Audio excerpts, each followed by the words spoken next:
Meu nome é Nelson Studart, filho, embora eu não use. Eu nasci em Fortaleza, no Ceará, há 71 anos recém-completados no dia 11 de fevereiro. Eu nasci de uma família de classe média, muito conservadora, muito católica. Meu pai era um funcionário graduado do Banco do Brasil e eu sou o último filho de uma turma de 7 e com 5 mulheres que me precederam, né? E eu sou um filho temporão, né? Quando eu nasci, meu pai já tinha os seus 55 anos, né? E minha mãe 10 anos mais nova. Então, eu fui um filho muito bem recebido, né? Porque uma família já bem estabelecida, com aquelas as irmãs todas mais velhas do que eu. Então, foi uma chegada para mim maravilhosa, né? E eu tive uma infância, primeira infância, muito feliz, né? Mas, ao mesmo tempo, extremamente religiosa, né? A minha mãe era muito católica, né? Então, eu, desde cedo, tive que ir para a missa, né? Não jejuar, mas cumprir a abstinência de carne na quaresma, se confessar, né? Eu me lembro que eu fiz minha primeira comunhão aos 5 anos de idade, ó. E uma das primeiras grandes preocupações da minha vida foi saber que pecado eu cometi para contar ao padre para me confessar. Imagine, com 5 anos de idade, né? Mas esse envolvimento da minha mãe, do meu pai também, minha mãe era mãe cristã, meu pai tinha associação de apoio a doentes, a velhos, etc., e a família toda muito católica, né? Então, esse envolvimento, é óbvio, né, me levou a ser o que a gente chamava coroinha, que culminou com a minha entrada no Seminário Arquidiocesano de Fortaleza, o seminário menor aos 12 anos de idade, né? Quer dizer, bastante precoce a minha entrada na vida, digamos assim, religiosa. Na parte da estrutura do seminário, era o seminário menor. Depois a gente passaria para o seminário maior. No seminário menor, eu fiquei durante todo o que a gente chamava lá ginásio, né? Eu me dei muito bem, né? Além, não tenho nenhum trauma, fizemos muito amigos, tinha uma socialização, mas era muito rígido, né? A gente só tinha um dia por mês para sair, para visitar os pais, e se tivesse notas acima de 7, né? E obviamente, grande comportamento. Então, esse período inicial, eu vivi a igreja ainda do Concílio de Trento, por incrível que pareça. Era missa em latim, padre de costas para o público, aquela coisa bem rígida, todos os aparatos, a liturgia, as procissões que eu tive que ir, de batina, com barrete, quer dizer, uma coisa assim bem carregada para um pré-adolescente, digamos assim. E é incrível, porque merece ser mencionado. Em 1964 veio o golpe militar, né? Então fechou as esperanças de um regime mais democrático, né? Os militares tomaram o poder, mas, em contraponto, a igreja estava recebendo os primeiros, digamos assim, afluxo do Concílio Vaticano II, com a sua abertura, etc., né? Então, deixamos de usar batina, etc. Então, foi esse o final do meu período, digamos assim, de ensino fundamental, né? Então, ao final dos 14 anos, né, em dezembro, eu comuniquei, assim, pesarosamente para minha mãe, né, que eu ia abandonar o seminário, ela aceitou muito bem, e aí, então, começa a minha juventude, a minha adolescência, fora dos muros, né? E aí, aquele deslumbramento, né? Os hormônios já chegando, os hormônios do crescimento já crescendo, então, aí foi uma liberdade maravilhosa, né?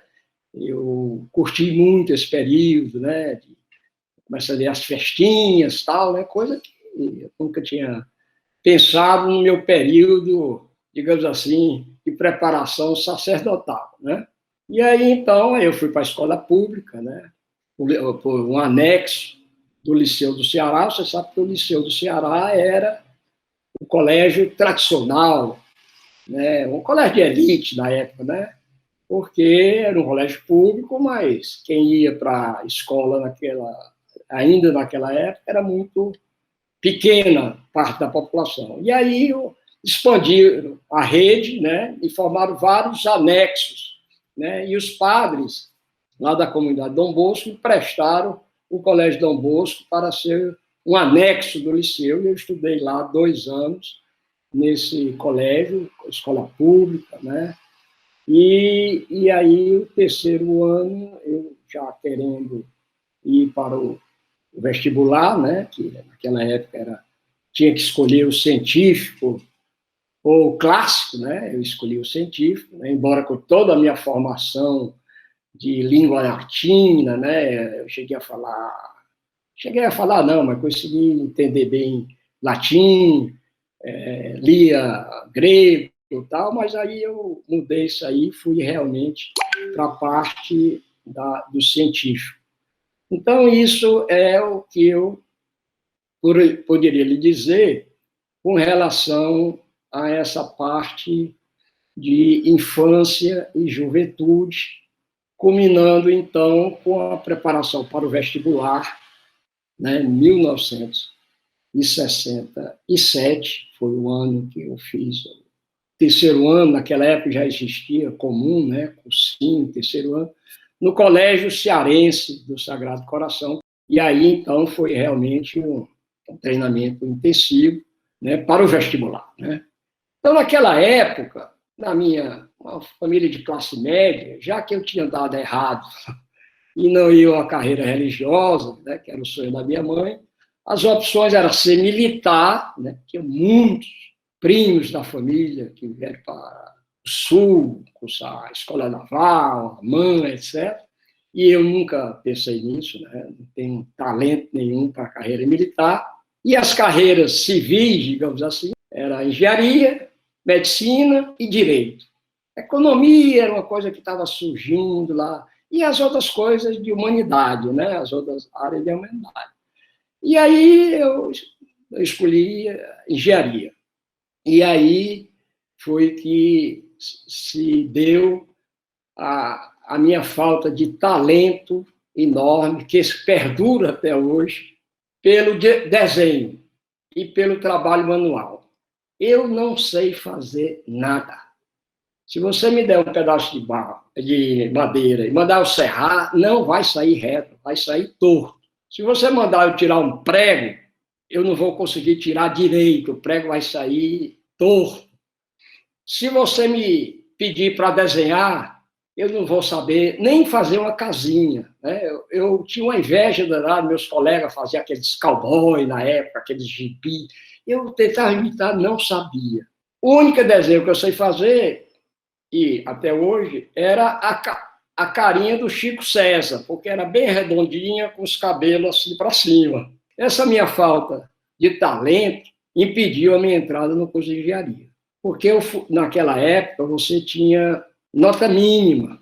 Você atingir a nota mínima, você passava. Aí dava aquele problema daquela super, né? Porque o jeito alcançava a nota mínima, mas na classificação não dava para aceitar. Então tinha aquelas campanhas, né? O pessoal ia para a rua e para reivindicar, né, que deveriam entrar. Então, a nota mínima de desenho e geometria analítica era 3. Eu tirei 1. Né? Então, isso me impediu de entrar na escola de engenharia, né? O que foi uma coisa boa, né? Na hora, não. Na hora, a família ficou desesperada, né? Nossa, você é um menino tão estudioso, passou na escola de engenharia. Então, tinha a opção de você fazer a segunda opção, né? Eu tive um professor do ensino médio nessa escola pública, que depois veio ser professor na UFC, que me influenciou bastante. Ele chama-se Ruchen Adeodato Talmage. Olha, lembra até que é o seu nome dele inteiro, né? Que ele fazia todos aqueles problemas na lousa, né? E era o livro do L.P. Maia. O negócio era fazer problema, né? Então, a física que eu conheci era a aplicação da matemática. Você tinha que resolver aquelas equações, né, de segunda ordem para calcular a máquina de Atwood, aqueles problemas de cinemática. Eu achava que física era matemática. Pensei mesmo em entrar na matemática. Mas eu digo, não, eu vou fazer a opção pelo curso de física. Aí toda a família disse, então você passa aí se preparando para fazer o novo vestibular. Aí eu gostei demais, né?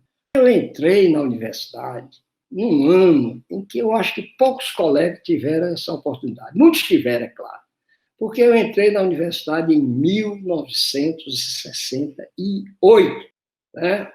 Segundo se diz, o ano que não terminou. E realmente foi uma experiência maravilhosa. Não pelo aprendizado em ciências, né, em física, mas na parte política, né, na parte da convivência com os colegas, que foi muito intensa. Nós tivemos uma primeira experiência, que era o curso de mecânica, que era o único curso da física que a gente tinha quando entrava, o resto era da matemática e da química. E nesse curso nós tivemos problema com a professora, né, certo? Um pouco autoritária, etc. E o pessoal se reuniu, os alunos, né, e começaram a reclamar, etc., com os colegas, com o diretor acadêmico, que depois aquele ambiente se expandiu e nós tomamos o Instituto de Física. Olha que coisa, hein? Convidamos os professores a se retirar do prédio, os funcionários, e dissemos, aqui administramos nós. E vamos fazer a reforma curricular. Obviamente, eu tinha acabado de entrar, né? Eu era um calouro seguido pelas lideranças, né? Com o apoio depois dos professores mais jovens, né? Que gostaram muito, porque nós introduzimos a coleção do Berkeley. Então, íamos fazer a mecânica, a eletricidade, a física estatística, e a física quântica não tinha aparecido ainda o volume do Berkeley. E tivemos o apoio. E para a coisa não ficar muito pesada, o curso inicial era o curso de introdução à física, que foi dado depois que a paz voltou a reinar no departamento, para o professor José Evangelista de Carvalho Moreira, o Dedé. Esse cara foi de uma importância na minha formação enorme. Até hoje eu tenho ele assim com o maior carinho, não só como professor, como colaborador lá em Brasília, colaborador agora do Centro de Ciências, lá, de divulgação científica que tem na UFC, né? Está lá até hoje. Aí nós tivemos uma felicidade enorme, por dois motivos. Apesar da ditadura, foi criada uma coisa muito importante, eu acho que em 67 ou 68, não me lembro bem, que foi o regime de tempo integral e dedicação exclusiva. Era chamada RETID, em que o professor se candidatava e tinha uma COPERTID, que era a comissão que analisava, e que colocava os professores com tempo integral e dedicação exclusiva na universidade. Isso para a área de física foi fundamental. O professor Francisco Auxílio Germano, né, que tinha voltado lá do grupo de Illinois, do Bardeen, né? Ele dava aula tempo parcial, porque não tinha dedicação exclusiva. Então, com isso, foi um grande impulso. Esse é o motivo. O segundo motivo importante é que em 68, 69, começaram a retornar aqueles professores auxiliares de ensino que tinham saído para fazer mestrado nas instituições do sul do país, né? Na PUC do Rio de Janeiro, na UNB, na USP. E esse pessoal chegou logo ali do segundo ano, então todas as disciplinas mais que a gente chamava, que era do profissional, eu tive professores fantásticos, né? Professor Newton Teófilo, professor Luiz Carlos Campelo, ele está hoje comigo no Facebook, né? Então, foi um ano muito intenso, porque nós ficamos em greve, acabaram as aulas de física, mas nós ficamos fazendo as aulas de química e de cálculo. Uma disciplina que me deixou muito marcado, porque foi uma disciplina interessante, que era uma disciplina experimental, e oferecida, dada pelo professor do ensino médio, que eu tive no Liceu do Ceará, o professor Ruchem Adeodato Talmag, que tinha voltado do ITA, com um mestrado, né? E foi muito interessante, porque eu aí vi que comecei a ver que o meu talento para a física experimental era muito ruim, né? Porque era um curso de eletrônica, ele manjava muito, tal, então aprendi a montar esses circuitos, etc. Inclusive, ficou marcadamente na minha memória o fato de que eu fui montar um circuito, etc., professor Ruchem lá, tal, e aí, quando eu fui montar o circuito, eu peguei no ferro de soldar pelo lado errado. Eu só ouvi o barulhinho da mão fazer... Quem me salvou foi o picrato de Butezim. Nunca esqueci. Uma pomada amarela que correram já, jogaram na minha mão e vi a pomada ferveu e eu não tenho nenhuma cicatriz. Isso me marcou muito, né? Que outra experiência que eu fiz merece ser relatada, muito interessante, que era medir o G. Então, tinha um trilho de ar, era uma experiência que tinha sido distribuída para as universidades federais, numa troca que tinha havido entre o café, que o Brasil exportou, mas que os alemães orientais não conseguiu pagar, então mandaram equipamento ótimo, da Label, da Alemanha Oriental, fantástico. E a gente foi medir o G. E a bolinha descia, né, num plano inclinado, num trilho, quando passava o sensorzinho, era disparado, o relógio, para o relógio elétrico, caía lá, você mediu o ângulo, tal, beleza. G, 19, 20 metros por segundo ao quadrado. Pai, não é possível. Não é possível. Esse negócio, o Ceará não tem disso não, né? E aí, rapaz, isso causou um auê, porque ninguém sabia que estava tudo certo. E eu, para não alongar muito da história, o problema era a frequência do relógio elétrico. E ao invés de 50 era 60, então aquele segundo que ele marcou estava completamente errado, né? Mas isso trouxe os professores para pensar o que estava acontecendo, porque você repetia a experiência e dava sempre errado. Aí, com um cronômetrozinho mais coisa, a gente chegou ao valor certo. Então, realmente, eu não tenho nenhum talento experimental, né? Isso definiu claramente a minha vida acadêmica a seguir. Então, olha, eu posso dizer para vocês que meu curso de graduação foi um curso muito bom, muito bom. Com isso, eu atrasei, né? Como não teve aula de física naquele ano, eu atrasei 6 meses na minha formação, né? E eu posso dizer que a nossa turminha, que formou em 1972, foi a primeira turma formada integralmente no Ceará. Porque o que acontecia antes, esse pessoal que retornou depois já para o seu mestrado, etc., é que eles iam fazer o último ano, o famoso quarto ano, em regime de colaboração, de parceria com essas instituições do sul do país, né? E aí retornava depois. A minha turma foi a primeira que se formou totalmente no Ceará, né? Éramos 4 ou 5, e eu tive disciplinas muito boas, né? Eu devo estar esquecendo de outros professores, né? Por quê? Também porque esses professores, com tempo integral e dedicação exclusiva, e com a pesquisa ainda muito incipiente, eles tinham muito tempo para o ensino e, mais ainda, muito tempo para nós. Então, era comum você chegar no outro período, chegar, bater na porta, passar a tarde todinha, conversando com o professor, abrindo as estantes dele, descobrindo.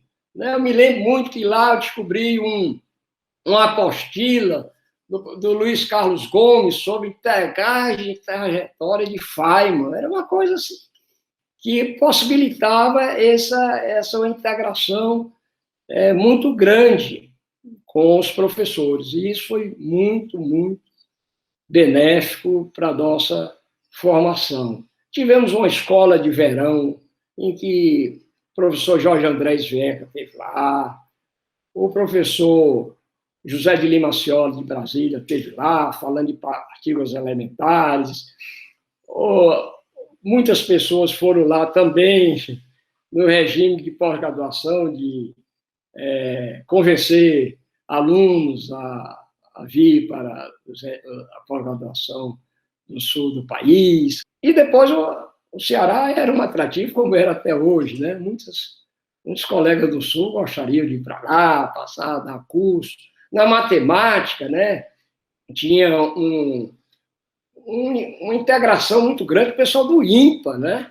E o pessoal que era o cearense do IMPA, que aí no verão levava as esposas cearenses para visitar a família, então fiz muito bons cursos de matemática, né? No verão, lá.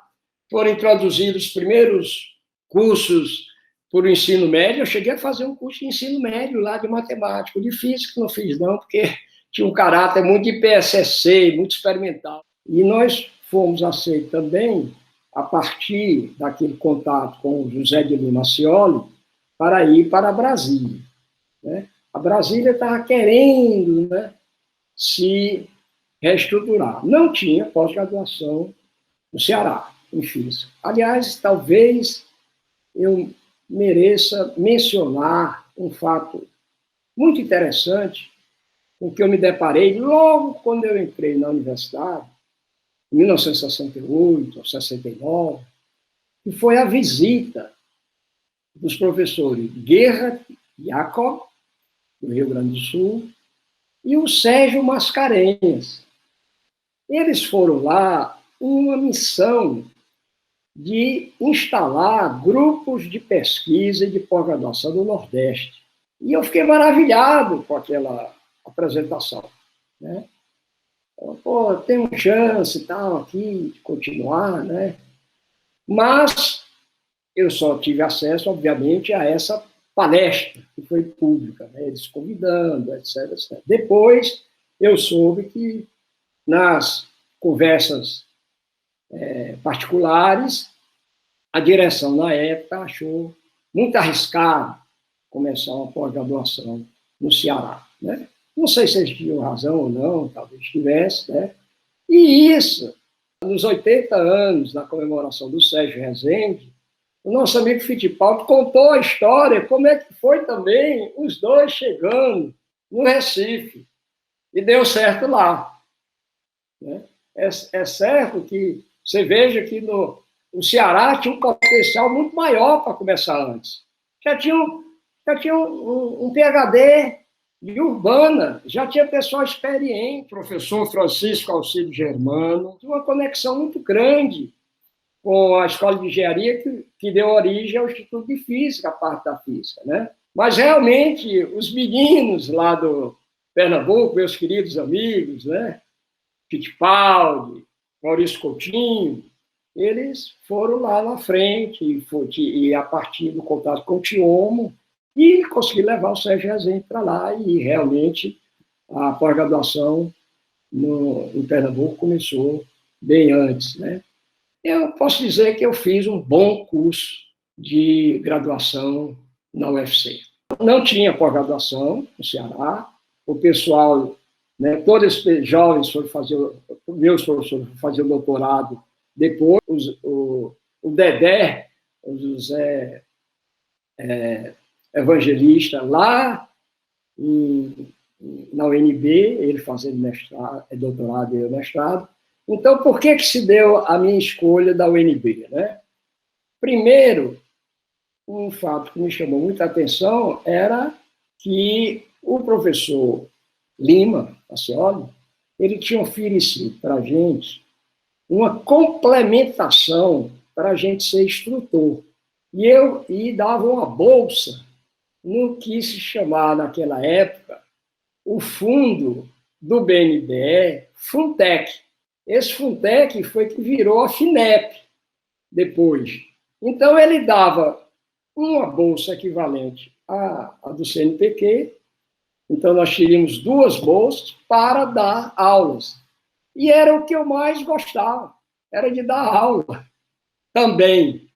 Então, todo o período da minha vida, eu nunca deixei de dar aula nos cursos que eu fiz. Sempre estive ligado com disciplinas. E eu achei que aquilo era uma vantagem. E aí, o Zé de Lima Scioli, né, não sei se ele fez propaganda enganosa, não fez, mas ele atraiu a gente. Todos os 4 foram para a UNB.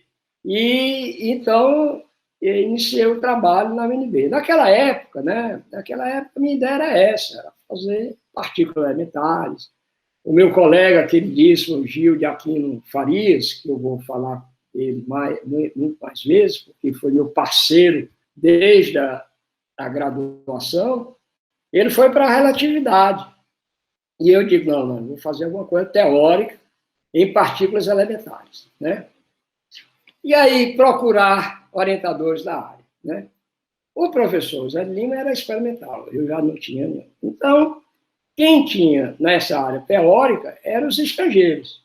Entre eles, o professor coreano de formação americana, lá da Pensilvânia, né, que tinha estado, que era professor no Canadá e que se candidatou e foi contratado. O nome dele, agora nós estamos mais familiares por causa das séries coreanas e dos filmes coreanos, mas o nome era Kyu Suk Cho, CHO. E ele já tinha um grupo lá, já tinha pessoas lá, Luiz Eugênio Machado, né, Arnoldo, né, já tinham 5 pessoas. E ele me convidou. Ele era meu professor de mecânica quântica, né, aí talvez tenha visto assim, o desempenho bom na disciplina, e ele, então, me convidou, aí entrei nessa área para trabalhar em partículas elementares, um grupo bem estabelecido, etc. E aí foi depois, logo depois, que aí chegou Davi Viana, chegou Carlos Alberto Lima, esse pessoal foi voltando, então não dava para esperar, né? Mas eu tive uma formação de física teórica, né? Com o Davi, ele deu um curso de teoria de campo para 2 alunos, eu e outro colega. O Davi muito animado, até hoje eu aprendi alguma coisa, né? E eu fui fazer, então, uma tese, que não era tese, nem era digamos assim, uma dissertação, né? Por quê? Porque não tinha nada para fazer, né? Nós estávamos completamente isolados, né? Na parte teórica, né? Na UNB. E o show mais ainda, né? Aquele negócio tal. E aí eu acho que ele já estava se adaptando à vida brasileira, tal, né? Tanto que ele não publicou nenhum trabalho. Aliás, naquela época ninguém publicava nada, né? Pouquíssimos trabalhos. Né? Então, você escolher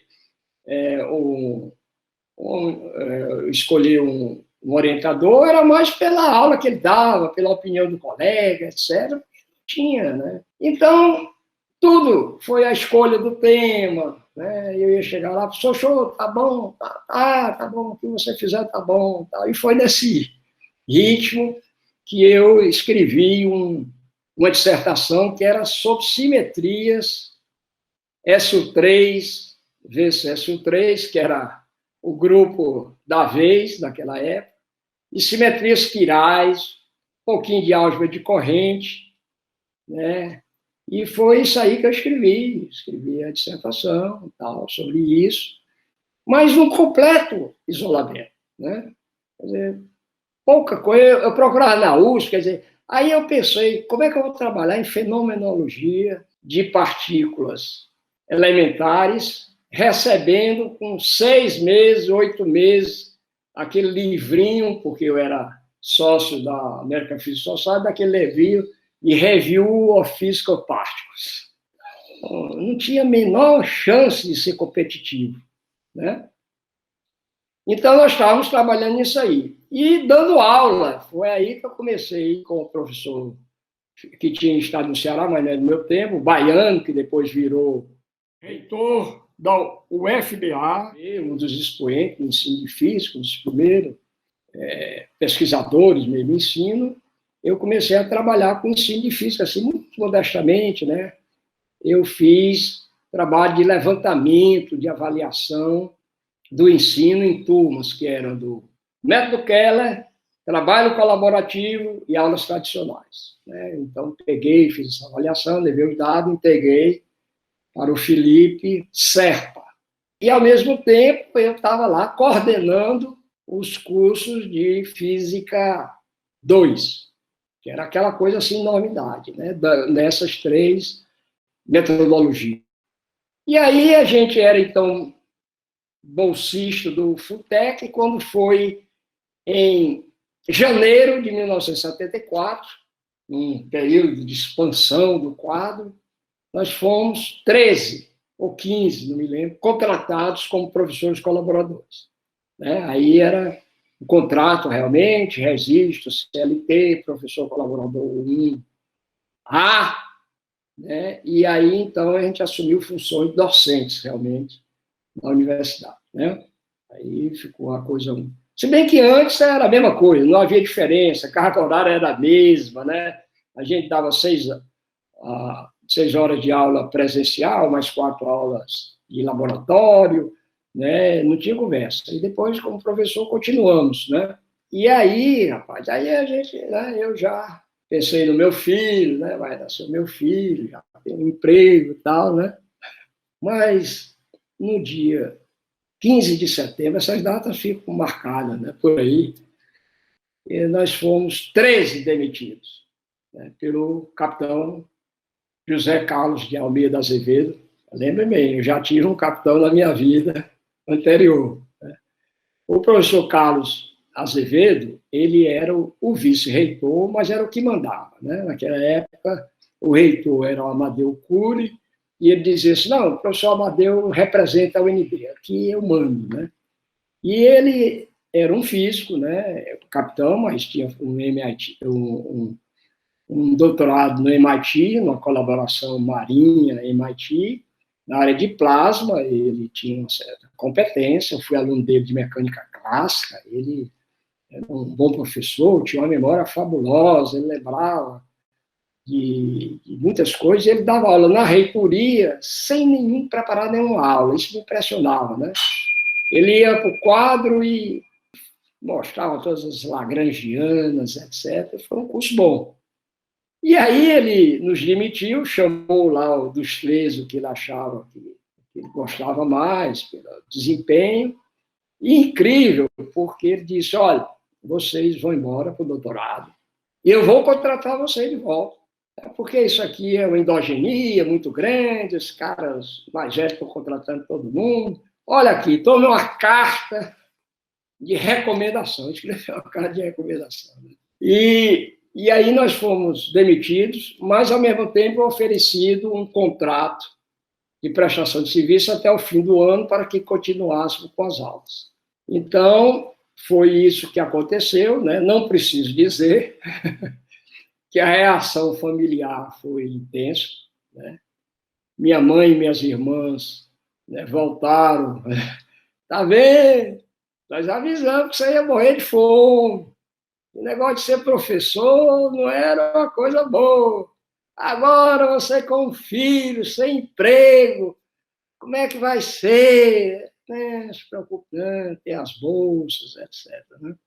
Então, no dia 15 de dezembro de 1974, eu defendi a minha dissertação na UNB e aí me deu, então, o meu desligamento, tanto da universidade quanto da pós-graduação, né, como professor, mas eu guardo muitos bons momentos lá, né, muitos bons momentos. Era uma turma muito, muito unida, claro que a gente tinha que ter os cuidados, né, porque era o professor Azevedo, o vice-reitor, levavam aquilo sob o tacão, né, muita pressão com os estudantes, aí chegava ao ridículo de que se tivesse marcado uma assembleia dos estudantes, você tinha que escrever quais os alunos que não estavam presentes, né? Coisa que a gente fazia, mas as instruções eram essas. Né? Um regime, assim, terrível, né? Mas, pelo outro lado, era aquela coisa, né? Era muito, muito animado, né? A parte cultural, né? A parte esportiva, né? A gente jogava futebol, né? Ia para a casa de um, de outro, tinha uma vida muito intensa, né? E por conta disso, eu posso até antecipar, eu fui reintegrado na UNB. Muito tempo depois, eu fui reintegrado, me mandaram eu assumir, mas já estava fora de propósito, porque eu já tinha a minha carreira toda feita lá em São Carlos. Bem, diante, né, da demissão, nós não tínhamos terminado ainda o mestrado, a tese estava inconclusa ainda, nós tínhamos, isso era setembro, nós tínhamos vínculo com a ANB até dezembro, tínhamos que ir embora, então fizemos duas coisas. Primeiro, apressar o término da dissertação. Segundo, ir atrás do local próximo no sentido de destino, né? Então, nós pegamos o Fusquinha, do professor Fernando Arthur Chaves, né, que hoje está na UFRJ, e o Gil Farias, os três, pegamos o Fusquinha.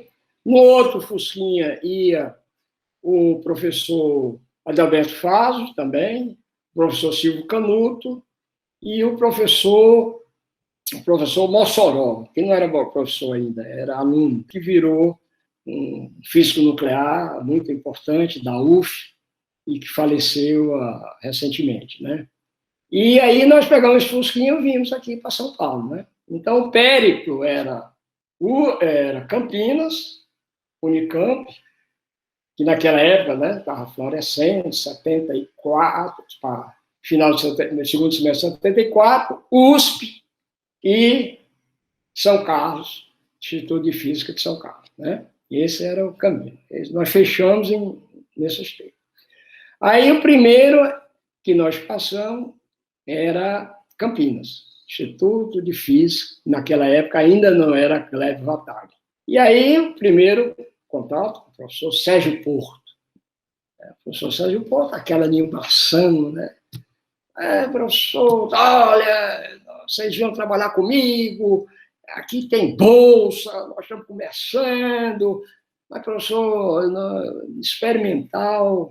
Aí ele disse, não tem problema, em teórico aqui, eu trouxe o meu grupo lá da Southern Califórnia, você fala com fulano, é o que ele mandar a gente faz. Professor, nós temos um problema, nós temos um filho, tal, o Gil tinha uma filha. Não, isso aí não tem problema. Vladimir, resolve o problema desse menino, dá outra bolsa para ele. Né? Era a época do financiamento da Telebrás. Era um negócio impressionante. Você andava por Campinas, né? Um dia desse eu encontrei o professor Rogério Cerqueira Leite e dizia que aquilo era um esbanjamento, né? Era caixas e mais caixas de equipamento chegando. Tinha o professor Nelson Jesus Parada, mas aí era estrutura de banda, que era uma coisa que eu colocava assim um pé atrás, né? Porque um cara que veio de partícula, vai calcular a estrutura de banda, queria mais uma coisa de muitos corpos, etc. Né? E aí, segunda escala, USP. Aí o Davi já tinha dito, rapaz, procura aí o pessoal da matéria condensada, tal, que a gente já estava decidido nisso. Aí, de um porto para outro, o porto lá foi José Roberto Leite, que tinha acabado de chegar do seu pós-doc lá na San José, na IBM. Aí o Zé Roberto, figura maravilhosa, me recebeu muito bem e tal. Não tem problema, a gente arranja uma bolsa da FAPESP. Professor, nós temos um problema aí, né? Nós lemos já que a FAPESP não dá bolsa para gente de fora, porque eles foram acusados de estar roubando cérebros de outros lados. Tinha essa história ainda, né?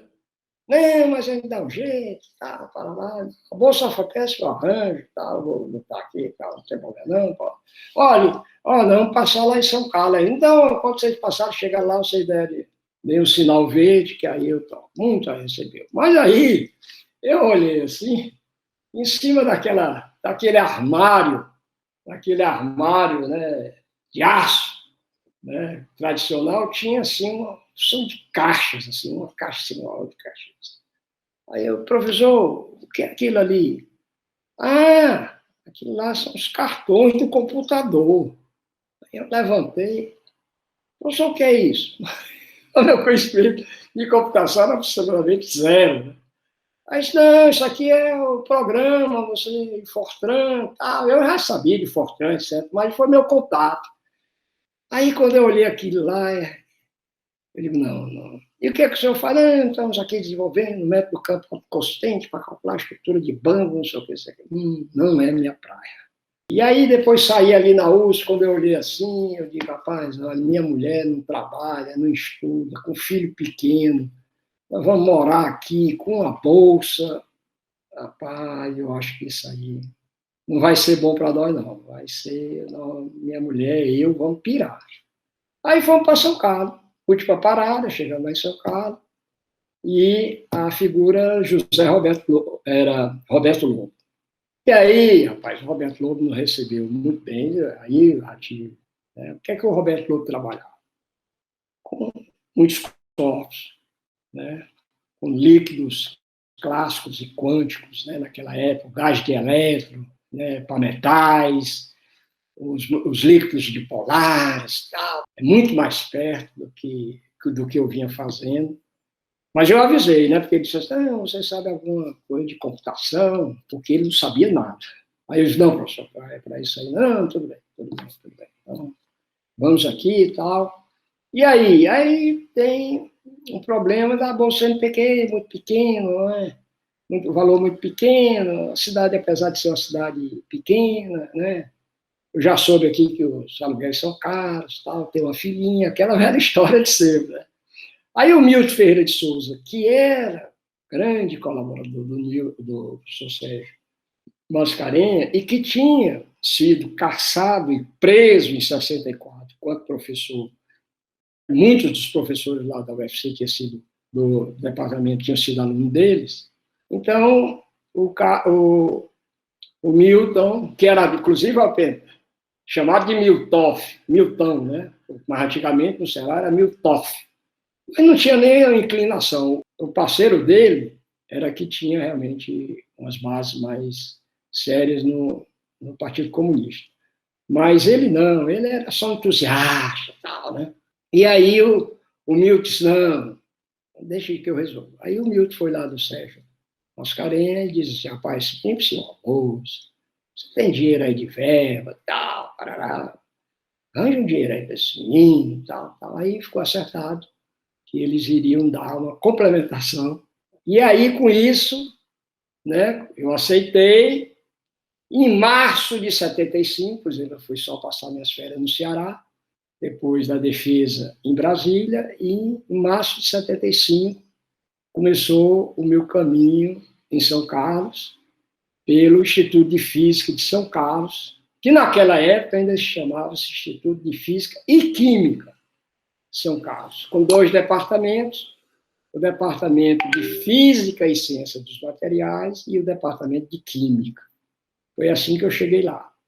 E por conta do fato de que a gente tinha uma complementação, né, nos foi oferecida e nós nos tornamos, eu e o Gil Farias, porque ele também foi junto comigo, nos tornamos docente voluntário da USP, né?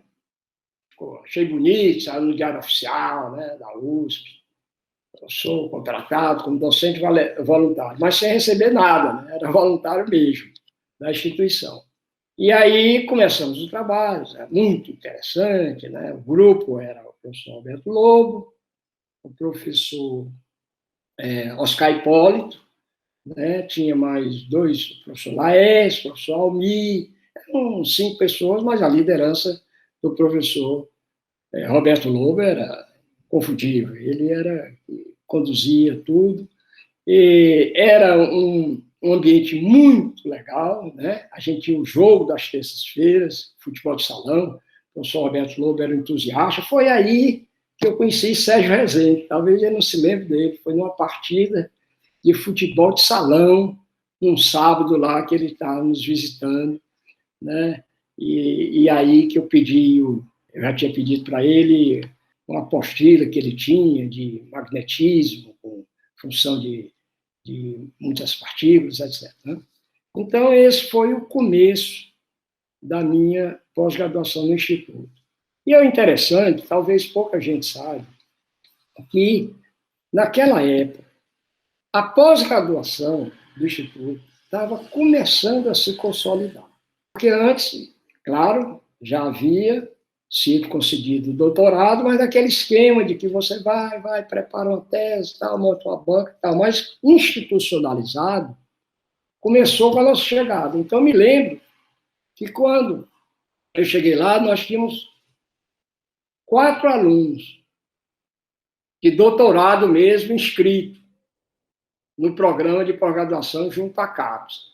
Era eu e o Gil com bolsa.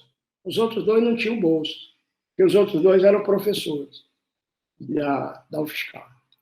Então, veja bem, eram só esses professores com bolsa. Era eu e o Gil. Claro que tinha outros que já estavam lá, mas assim, do mestrado. E isso foi um esforço muito grande do professor Silvio Goulart Rosa Júnior, que era da área de mecânica estatística e tal, e que consolidou a pós-graduação, né? Isso, eu estou falando pessoal de fora, tinha o pessoal de dentro, que já estava no doutorado, como o professor Luiz Nunes de Oliveira, né, que já tinha terminado o mestrado e era estudante de doutorado, mas era interno. Estou falando dos 4 externamente ao programa de pós-graduação, né? Então, nós começamos um trabalho muito interessante, né? Ainda na fase de ambientação, né? Eu fiz um curso de mini-body muito interessante, com o professor Rogério Cantarino Trajano da Costa, professor RCT da Costa, que tinha sido aluno do professor Nussensweig, né? E que tinha sido da PUC do Rio. Aliás, o professor Rogério Cantarino foi a primeira tese de doutorado do CBPF, nem ele saía. Quando fizeram as comemorações aí, ele ficou sabendo que foi a primeira tese de doutorado defendida no CBPF, né, foi a dele.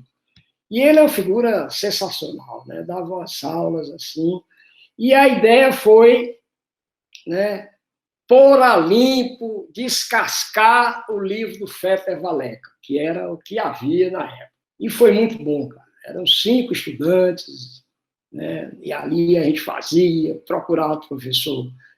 E os seminários do grupo, né? Com o professor Alberto Lobo, etc, etc. E tudo indo bem, tudo indo muito bem, tudo indo muito bem, até que, no meio do ano, o professor Roberto Lobo vai para o CBPF. E o professor Oscar Hipólito vai fazer o seu pós-doc, Universidade da Califórnia, em La Jolla, com Walter Kohn. Aí eu digo, pronto, agora eu fiquei a ver navio. Tinha um professor lá chamado Shinzo Nakai. O professor era duro, viu? Difícil, tal, relacionamento muito difícil, professor japonês. Mas tudo bem, ele deu umas coisas para a gente ler, a gente ia lá ler, trabalhar com sistemas desordenados, amorfos, não sei. E ele tinha uma orientação muito esquisita, né? Mas eu digo, olha, vai ser difícil. E aí, quando foi em setembro, sempre em setembro, quando foi em setembro, aparece uma vaga para professor assistente na Universidade Federal de São Carlos, tempo integral. Aí, obviamente, eu e o Gil nos inscrevemos. Veja as coisas como são, né? O professor Milton Ferreira de Souza, com quem nos dava muito bem, afinal foi ele que conseguiu as bolsas com o Sérgio Mascarenhas, foi lá no departamento de Física, que ele tinha muita ascendência, alguns tinham sido alunos dele, e disse, rapaz, você não pode fazer isso não. Esses dois meninos não têm diferença nenhuma, como é que vocês vão escolher? Vamos fazer o seguinte, vocês propõem dividir essa vaga em duas de tempo parcial, contrata esses dois meninos, e quando tiver outra vaga, você passa eles para tempo integral. Enquanto isso, eles carregam a bolsa. Não tem problema, porque é tempo parcial. Então, foi aquele velho esquema. Nós fomos contratados tempo parcial no dia 15 de setembro de 1975, professores assistentes, né, porque a gente já tinha mestrado, né, na Universidade Federal de São Carlos. Então, novamente, eu fiz o papel de dublê, de dar aula, organizar a física na UFSCar e continuar o meu doutorado, né? Então, nesse período que a tese de doutorado estava um pouco empacada, eu avancei na reestruturação do nosso departamento. Só tinha curso de licenciatura, a gente queria fazer bacharelado. Então, eu fiquei nesse compacto de espera, né? Trabalhando.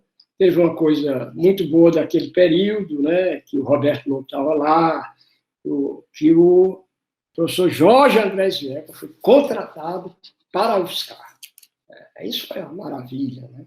Já em 78, 75, acho que foi 77, foi contratado pela UFSCar e deu.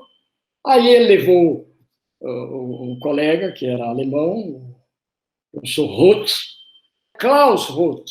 Esse Klaus Roth ficou lá, era o homem, não foi contratado. Ele e o Marino, como as exigências do departamento. O Marino foi professor, meu colega da UFSCar.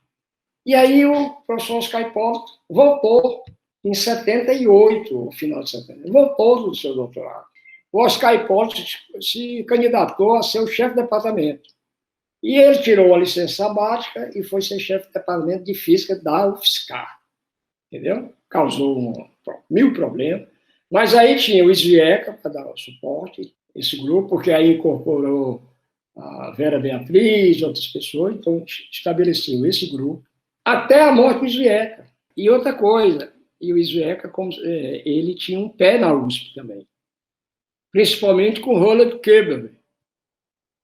Então, o Isvieca, ele chegava lá, tinha uns encontros na USP à noite, mas o que tinha de gente aqui da USP, de São Carlos, correndo lá para pedir a bênção, veja só, o Isvieca estava na PUC, no Rio.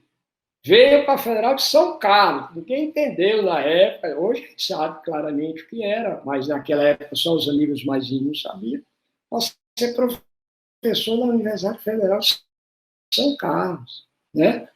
Aí, o que é que acontece? Ele simplesmente deu outro nome do ponto de vista científico.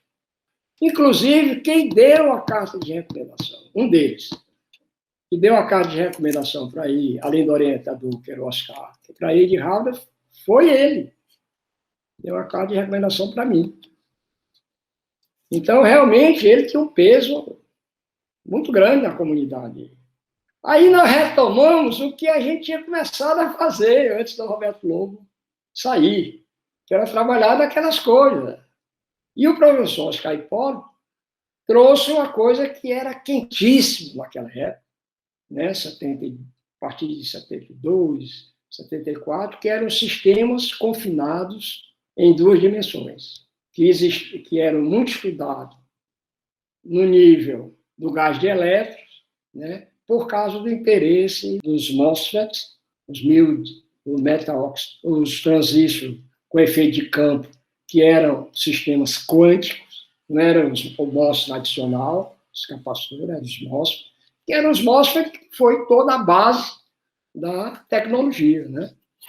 Então, o Gil ficou com essa parte dos elétrons confinados nas heteroestruturas, e eu fiquei numa parte do sistema que era muito similar, mas que os elétrons no plano interagiam do ponto de vista clássico. Ele obedecia a distribuição de Maxwell-Boltzmann.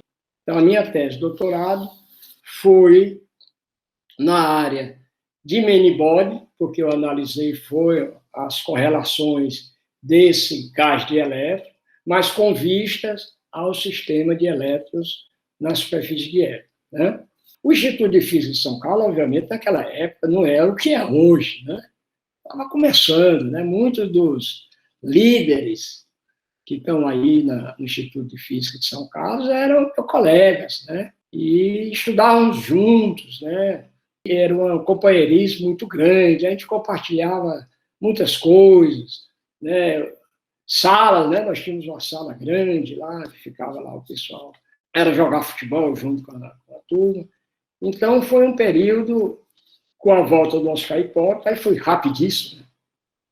Eu defendi minha tese, já com 2 trabalhos publicados no Physical Review e um engatilhado, 15 de dezembro de 1979. Então, esse termina aí o meu período, assim, digamos, de formação no nível de graduação, mestrado e doutorado.